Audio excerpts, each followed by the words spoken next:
In this video, we're going to step away from code for just a little bit because what I want to do is I want to look at JavaScript from 20,000 feet, if you will. I want to look at it from a distance and help you to understand some basic aspects about the language.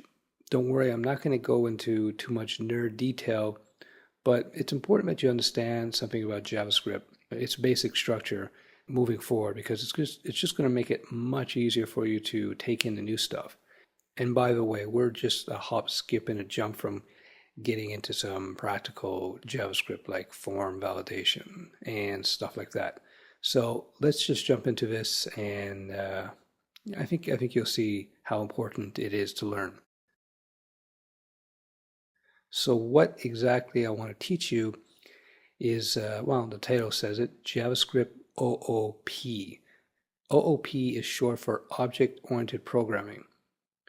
And what I want to tell you is that JavaScript is a object-oriented language.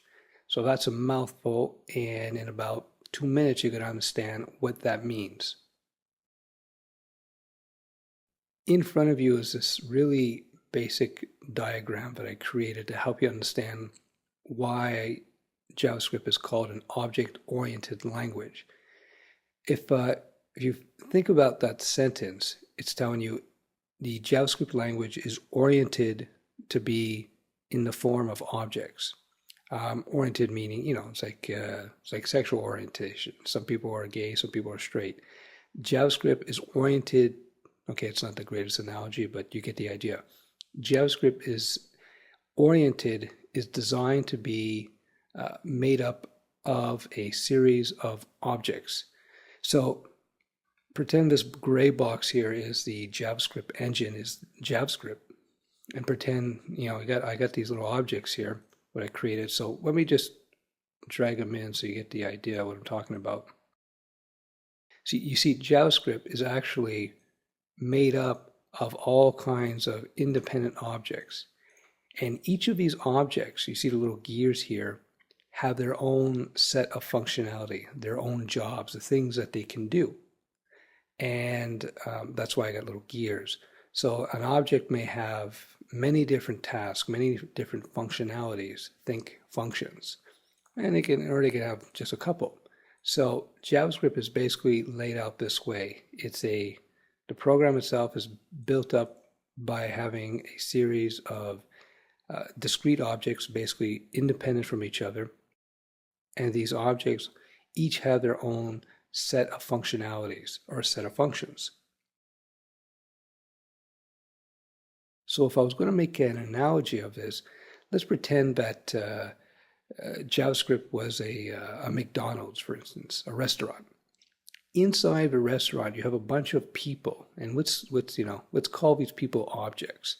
So, okay, I know it's insulting, but for the sake of the analogy. So let's say this object was a cook, and this object was a maintenance guy, and this object was a cashier. So like the cook object, he has several, or she has several functionalities, several jobs that they do. They make Big Macs, or they make French fries, or they make, they cut onions up. Same thing with the maintenance guy. He has, or she has, a set of functions. For instance, they may be mop floor or change garbage bags. And of course, the cashier is, they operate the cash, so they have functions like, to sell Big Macs or sell fries. I don't know. You get the idea. If you think of it that way, you think of JavaScript as being a giant engine, and inside that engine, you have a whole bunch of independent little engines that do all kinds of different things. So in JavaScript, we've looked at the document.write function in the past, if you recall, and document is an object inside of JavaScript. So let's look at some of the JavaScript objects so you get an idea of what I'm talking about. So here's a little diagram that I put together, and you can see the JavaScript hierarchy here. It's a hierarchy like think of a military hierarchy. You have like, you got your generals, then you got your colonels and your majors and so on. Same thing with JavaScript. You have a whole hierarchy of objects, and some objects contain many other little objects. So for instance, if you look in the window object, this box here is an object. Inside a window, you also have the frame object, history object, location object, document object. Remember that? And inside of document object, you have a whole bunch of other objects. So you can see the hierarchy as we go down go down the tree. They call this a hierarchy tree. Remember when we use the function document.write. Now, document.write, let's do this properly. So we put our little braces. Now remember, we know write is a function because it's got the two braces in front here, two brackets. So document, I just touched on that before, but document is basically a reference to this object here, the document object. So when we type out document in JavaScript, we're telling the JavaScript engine we want to use the document object and we want to use its write function.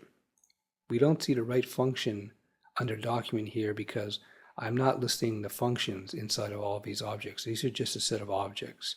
So this is a document object, and we know, because I told you, that there's a write function inside of document.